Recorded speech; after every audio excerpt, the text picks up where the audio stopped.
몸 시리즈 네 번째 시간입니다. 오늘은 입입니다. 지난주에 우리가 보는 것, 눈에 대해서, 그 전주에 듣는 것, 귀에 대해서 말씀을 드렸습니다. 귀와 눈, 우리 안에 들어오는 거예요. 정보가 차곡차곡 쌓이고, 그리고 그렇게 쌓인 정보 때문에 말할 수 있는 것입니다. 듣지 못하면 말도 못하는 것이지요. 사람이 저 사람이 내 말을 듣고 있는가 대충 알아요.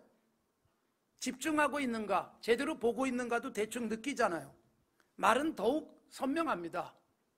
말은 들을 수 있기 때문에 상대가 말하는 것, 그리고 이 말은 단순하게 언어의 소통만이 아니에요. 말을 통해서 그 사람의 의식, 가치관, 그리고 그 사람의 지금의 형편, 그리고 그 사람의 감정 상태까지 말 속에 다 표현되잖아요. 심지어 언어를 통해서 그 사람이 어떤 공부를 했는지까지 파악이 되어지고, 그 사람이 어디에 사는지까지도 대충은 파악이 되어지는 게 언어입니다. 말은 그렇기 때문에 우리를 드러내는 거예요. 말은 인격일 수 있어요. 하나님의 말씀은 하나님의 존재 자체였어요. 우리의 말도 마찬가지입니다. 신앙인에게 있어의 언어는 우리의 신앙의 수준을 드러내는 것이고, 내 안에 무엇이 있는지를 입증해낼 수 있는 거예요. 내 영적 상태가 지금 어떤 수준에 있는지도 분명하게 진단할 수 있는 게 언어라는 것입니다. 하나님께서 우리에게 입을 주셨습니다. 출애굽기 4장에서 모세가 하나님이 바로에게 가라, 그런데 주저하자 하나님이 그렇게 말씀하셨어요. 누가 사람의 입을 만들었니? 말 못하는 자, 못 듣는 자, 눈 밝은 자, 맹인이 되는 것도 누가 주관한 거니? 가서 걱정하지 말고 말해. 그렇게 말씀하시는 하나님의 분명한 명령이 있었던 것입니다. 여러분, 우리의 눈도 귀도 입도 하나님이 창조하셨고, 창조하실 때는 각각의 기능을 탑재해 주셨고, 그 기능대로 적절하게 쓰기를 원하신 것입니다. 그런데 여러분, 죄를 짓고 나니까 바로 이 부분들이 달라지는 거예요. 잘 들어야 될 것 안 듣고, 듣지 않아야 될 걸 듣기 시작하고, 봐야 될 걸 못 보고, 안 봐도 될 걸 보겠다고 굳이 찾아다니고, 그리고 해야 될 말을 못한 채 우리 입에는 부정적이고 그리고 탐욕이 가득한 말을 할 수도 있습니다. 죄를 짓고 난 다음에 아담과 하와를 보십시오. 창세기 3장에 아담은요, 하나님이 짝지으신 하와에 대한 사랑이 사라져버린 채 여인을 원망하는 듯한 말을 합니다. 그리고 하와도 하나님을 원망하듯 입에서 내뱉는 말이 달라졌어요. 하나님이 창조한 저 뱀 때문에 누군가에게 책임을 전가하는 말이 되어져 버리고 마는 것이지요. 여러분, 말, 우리의 영적 상태를 보여주는 거예요. 하나님이 창조하셨을 때는 가장 귀한 사람에게 주신 최고의 복으로서의 언어지만, 이것이 죄를 짓고 난 다음에 우리 안에 쌓인 것들 때문에 나오는 말이 달라지는 거예요. 그래서 예수님이 마태복음 15장에서 그런 말씀을 하셨어요. 무슨 음식을 먹고 안 먹고 이런 것들로 우리가 깨끗해지는 게 아니다. 왜 그런가 하면 구약에서는 어떤 음식은 정결하고 어떤 음식은 부정하고 이런 게 있었기 때문에 예수님이 오셔서 이걸 완성하시는 거예요. 이제는 무엇을 먹느냐가 아니라 왜 먹느냐가 중요하다는 것으로 바뀌게 되는 거예요. 이게 율법의 완성이에요. 그러면서 입으로 들어가는 게 사람을 더럽게 하는 것이 아니라 입에서 나오는 게 사람을 더럽게 한다. 속에 쌓여있는 게 어떤 것이냐가 증명된다. 여러분, 우리의 입에서 생산되는 것들이 우리를 더럽게 하고 누군가에게 아픔을 주는 언어가 생산된다면 이것은 불행한 일입니다. 그러기에 우리가 조심해야 될 것이 있어요. 여러분, 우리의 말은 반드시 하나님이 듣고 계신다라는 생각을 하셔야 됩니다. 하나님을 모르는 사람도 지혜롭게 이런 속담을 만들어냈죠. 반말, 낱말. 반말은 누가 들어요?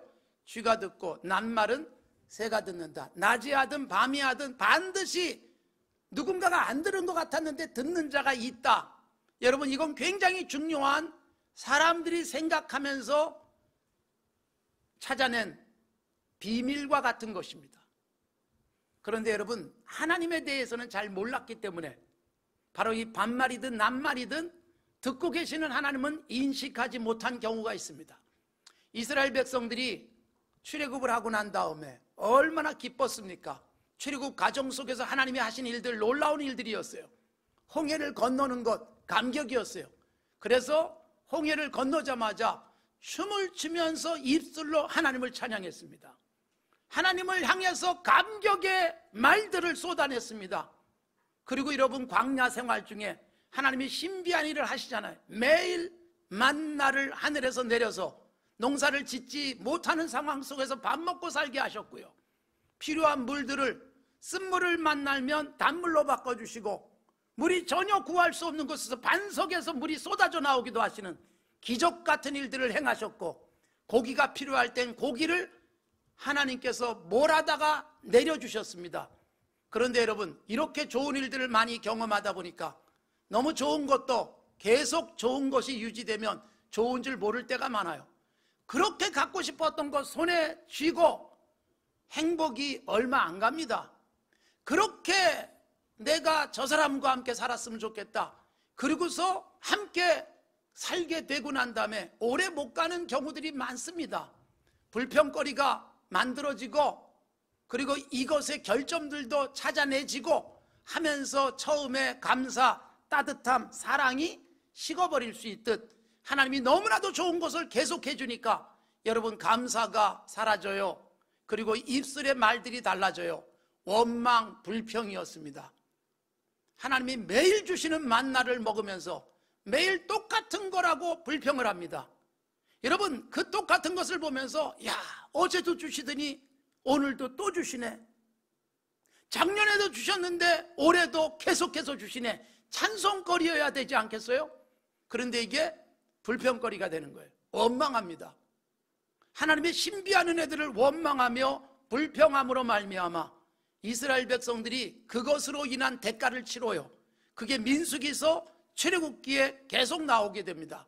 이스라엘 백성들이 광야에서 40년을 방황한 이유는 하나님이 주신 너무나도 좋은 땅을 악평했습니다. 그리고 전염병이, 그리고 하나님의 진노가 임했던 것들은 이스라엘 백성이 내뱉은 말 때문이었습니다. 민수기와 출애굽기를 통해서 끊임없이 보여주고 있는 이스라엘의 죄상은 말이었습니다. 그런데 이 말을 하나님이 늘 들으셨다. 모세를 향해서 원망했고 형제를 향해서 한 말이지만 하나님이 들으셨다. 듣고 하나님이 심판하셨다는 의미입니다. 그래서 하나님이 다 듣는다. 사랑하는 성도 여러분, 우리가 분명히 기억하며 살아야 될 것이 있어요. 내 말은 하나님이 지금도 듣고 계신다. 너와 나 두 사람이 말을 하지만 그 사이에 하나님이 계신다. 이게 여러분, 히브리 사람들의 일반적인 의식이었습니다. 나하고 너 둘이 하는 얘기지만 이 사이에 주님이 계시는 것이다. 이 생각을 했어요. 하나님이 반드시 들으십니다. 하나님이 안 들을 것처럼 말하는 사람은 이것과 다르지 않습니다. 내가 기도해도 안 들으셔, 예배해도, 찬송을 불러도, 그리고 아무리 신앙의 행위를 해도 하나님은 못 보시고 못 듣는다라고 생각하는 것과 다르지 않습니다. 여러분, 얼마나 위험한 일입니까? 내 기도는 하나님이 들으시지만 내가 누군가와 수군거리고 하나님이 들으면 안 좋을 말을 하는 것은 안 듣는 것처럼 생각하는 것처럼 이중적인 태도가 어디 있겠어요? 그래서 여러분, 우리가 분명히 기억해야 될 것은 우리 입에 좋은 말이 나올 수 있도록 하자. 그것은 눈과 귀, 정보의 축적이 그런 말을 하게 만드는 것일 뿐만 아니라 우리의 입에서 나오는 말은 반드시 하나님이 듣고 계신다. 여러분, 둘이서 소근거리면서 한 이야기들이 어느새 녹음이 됐고 녹취록이 공개되고 이런 일들이 세상에 얼마나 많습니까? 몰래 듣고 녹음하고 그런 일들이 얼마나 많아요. 그래서 그것과 관련된 법들이 만들어지기도 했습니다. 세상 사람들도 여러분 발전하면서 이런 일들을 해내는데 하나님이 못 들으시겠어요? 예수님이 마태복음 12장 36절과 37절에 보면 사람이 무슨 무익한 말을 하든지 유익이 안 되는 말을 의미하는 거예요. 악한 말이 아니라 무익한 말을 하면 심판날에 하나님 앞에서 책임져야 할 것이다. 하나님이 따져 물을 날이 온다. 여러분, 이런 생각하고 살면 우리의 말은 가볍게 생산되기가 어렵다는 것입니다. 야고보서에서는 이렇게 말합니다. 사람이 한 입 가지고 찬송도 하고 저주도 하다니 이것처럼 안타까운 일이 없다. 어떻게 샘에서 쓴물도 나고 단물도 날 수 있겠느냐? 쓴물만 나든지 단물만 나든지. 그러니까 여러분, 이렇게 저렇게 섞여서 못된 말이 나온다는 것은 속이 못된 상태가 유지되고 있다는 의미입니다. 그래서 말에 실수가 없다면 온전한 사람이다. 야고보서가 그렇게 말하고 있습니다. 사랑하는 성도 여러분, 그렇기 때문에 우리의 듣는 것, 보는 것 변해야 되는 거예요. 그래서 우리 안에 인풋, 들어오는 게 좋은 것을 들어오도록 해야 돼. 걸러낼 수 있어야 돼. 듣는 것도 걸러내고, 그리고 보는 것도 걸러서 볼 수 있어야 돼요. 그게 쌓여서 좋은 언어가 되는 것입니다. 그런데 그게 여러분, 사람이 결심해서 되는 게 아닙니다. 이상하게 안 들으려고 하면 자꾸 들리고, 안 보려고 하면 자꾸 보고 싶은 일들이 일어나는 거예요. 오늘 우리가 읽은 사도행전 2장 1절부터 4절은요, 최초의 성령의 충만을 통해서 여러분, 안 들리던 게 들렸어요. 바람 소리 같은, 안 보이던 불의 혀같이 갈라지는 성령의 임재를 보았어요. 그러고 나서 사도행전 2장 4절, 무엇을 분명하게 바뀌었다고 말하고 있습니까? 그들이 다 성령의 충만함을 받고 성령이 말하게 하심을 따라 다른 언어들로 말하기 시작하더라. 입의 변화예요. 듣고 보고 입이 바뀌는 거예요. 그런데 여러분, 두 가지예요. 하나가 뭐냐? 성령이 말하게 하는 대로 말하더라. 내가 하고 싶은 말을 하는 게 아니라 말하게 하시는 성령이 내 안에 계시는 거예요. 하고 싶은 말이 아니라 성령이 말하게 하시는 것을 할 수 있어요. 여러분, 예수 믿지 않아도 착한 사람은 내 안에 있는 착한 본성이 못된 말을 걸러내줘요. 하고 싶은데, 그런데 내 안에 있는 착한 심성이 말을 못하게 하게 되고, 그리고 착한 마음이 그래, 이렇게 말하면 기분 좋을 거야, 말하게 해요. 예수 안 믿는데 좋은 말만 하는 사람도 있단 말이에요. 더군다나 예수 믿고 구원받은 사람들이 구원을 상징하는 출애굽 이후에 못된 말을 많이 했던 이스라엘처럼 우리의 입술이 온전하지 않을 수 있어요. 그래서 성령 충만이 필요한 거예요. 그럼 내 안에서 성령이 말하게 함을 따라 말할 수 있어요. 그게 여러분, 성경을 많이 읽으면서 어휘가 달라지고 표현 방법이 달라지는 거예요. 또 하나, 다른 언어로 말하기 시작하더라. 다른 언어가 뭐냐? 예전 성경에는 방언으로 번역돼서 오해의 소지가 있었어요. 그런데 여러분, 이 다른 언어는 우리가 이렇게 오해하지 마십시오. 한국말을 하다가 영어를 쓰면 다른 언어일까요?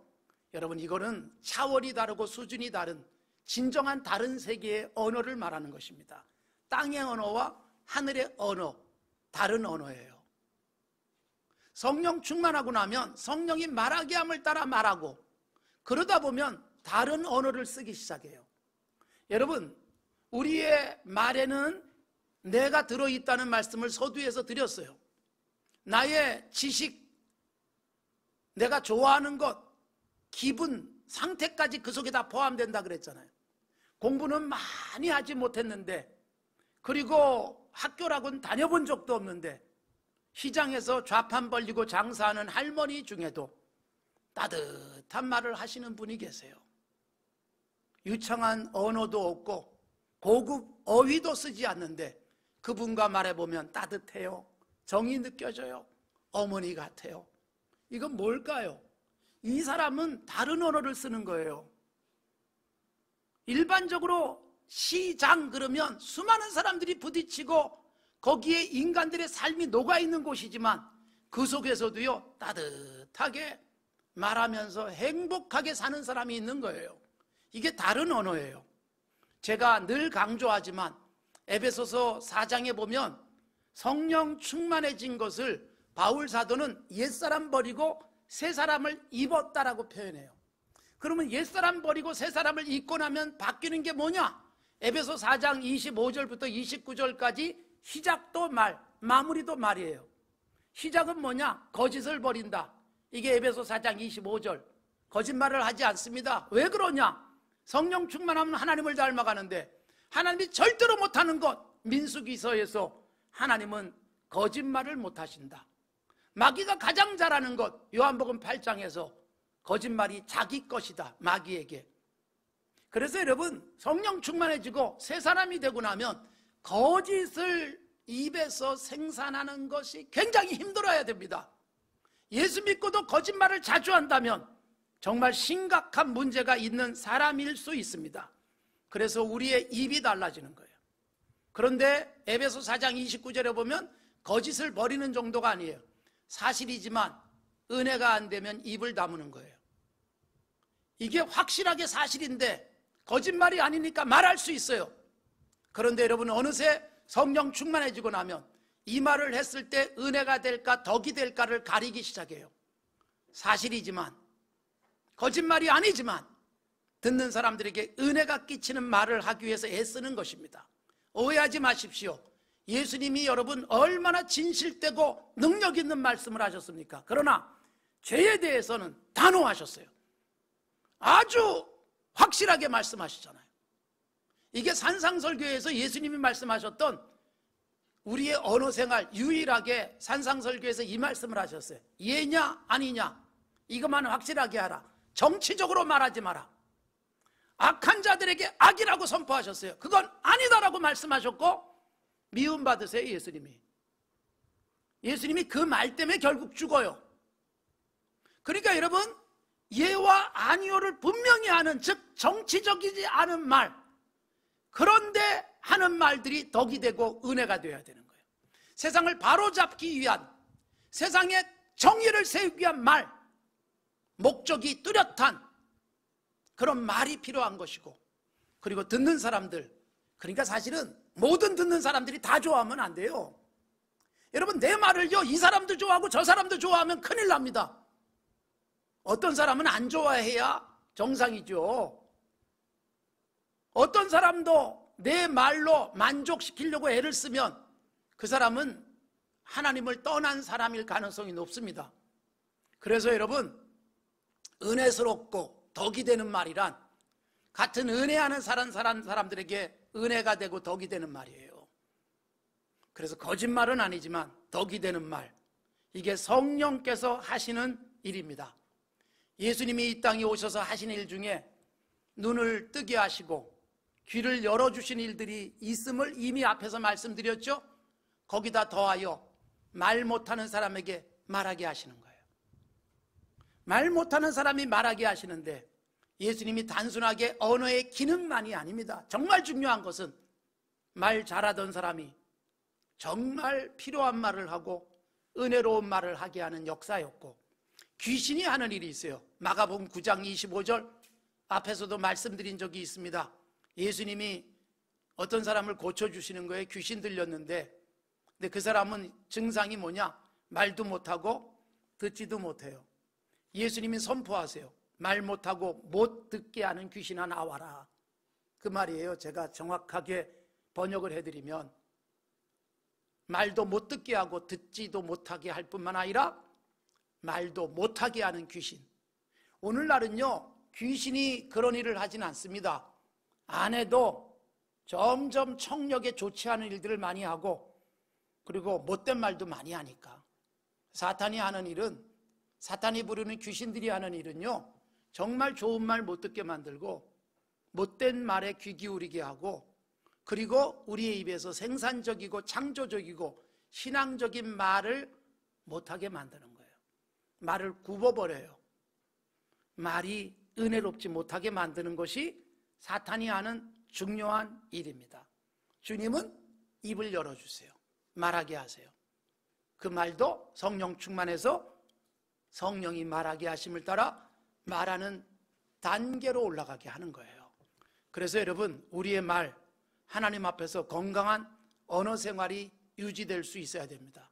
자, 성령 충만하면 들리는 게 달라지고 보이는 게 달라지고 그리고 입이 달라진다, 그 말씀을 드렸어요. 성령 충만하면 무슨 말을 하면 안 되는지 해야 되는지는 알아요. 그런데 성령 충만하다고 확 바뀌진 않습니다. 그래서 뭐가 필요해요? 훈련이 필요한 거예요. 이제 우리가 알아요. 뭘 들으면 안 되는지, 뭘 보면 안 되는지, 어떻게 말해야 되는지는 알아요. 성령이 우리에게 그걸 깨우쳐 주시고 하나님 말씀을 읽으면서 그걸 알아듣게 하셨어요. 그 다음엔 훈련이에요. 그래서 여러분, 네이처가 있어요. 우리의 본성, 태어날 때. 그리고 양육, 훈련, 너처가 필요하잖아요. 네이처와 너처. 우리가 갖고 태어나지만 내가 어떻게 나를 양육하느냐. 여러분, 예수 믿는 그 순간 우리는요, 네이처가 바뀌는 거예요. 본성이. 그래서 하나님의 자녀로 태어나요. 그 다음엔 양육이에요. 나를 내가 키워야 돼요. 훈련이에요. 그래서 좋은 말을 하기 시작하고 익숙해지고, 그래서 입이 달라진 모습을 드러낼 수 있어야 된다는 것입니다. 어떤 우리의 영적 상태가 말로 표현될 수 있도록 내가 훈련되고 있는가, 중요한 부분입니다. 그러기에 여러분, 성령 충만 필요한 부분이고, 성령 충만함 받은 사람은 자꾸 훈련하고 연습해요. 교회 생활한다고 달라지지 않습니다. 수십 년 교회 생활했는데 수십 년 동안 수많은 사람들에게 시험거리, 상처, 아픔만 줄 수 있어요. 이게 여러분 얼마나 위험한 일인지 모릅니다. 수십 년 교회 생활했기 때문에 성숙해지는 게 아닙니다. 나이 들었다고 어른이 되는 게 아니잖아요. 인격적 수양과 그리고 훈련이 필요한 것이죠. 하나님께서 사람들에게 대신 말하게 하셨어요. 그게 대언이에요. 선지자들에게 그렇게 하셨어요. 예레미야 선지자에게 예레미야 1장에 보면 너는 말해라. 아이라고 말하지 말고 내가 네 입에 넣어주는 말을 해라. 에스겔 선지자에게 말을 대언해라. 우리가 얼마 전에 살폈지만 뼈들이 맞춰지고 사람이 벌떡 살아서 일어나는 것은 말을 대언할 때예요. 사랑하는 성도 여러분, 그리스도인들이 세상 살아가면서 해야 될 일이 뭐예요? 대신 말하는 거예요. 하나님이 직접 말하지 않는데 내가 말하면 하나님이 말씀한 것 같은 놀라운 일들이 일어나야 되는 거예요. 그게 우리의 사명이에요. 교회에 맡겨진 기능이고 임무예요. 내가 오늘도 예배하고 내가 오늘도 하나님 앞에 온전하게 드리고 난 다음에 내 언어가 달라지고 전달하는 게 달라지고, 그래서 컨텐츠뿐만 아니라 기교가 달라지고 말하는 기술이 늘어나는 것은 중요한 부분이에요. 바울 사도는 전도자로 살았지만 말이 능숙한 사람은 아니었던 것 같습니다. 그래서 내가 말은 부족하다 그 말을 해요. 그러나 그가 말하면 예수 믿는 사람이 생겼고, 그가 말하면 교회가 생겼고, 그가 말하면 죽은 자가 살아났어요. 이게 말의 능력이지요. 자, 하나님의 말씀을 마지막으로 살펴봅시다.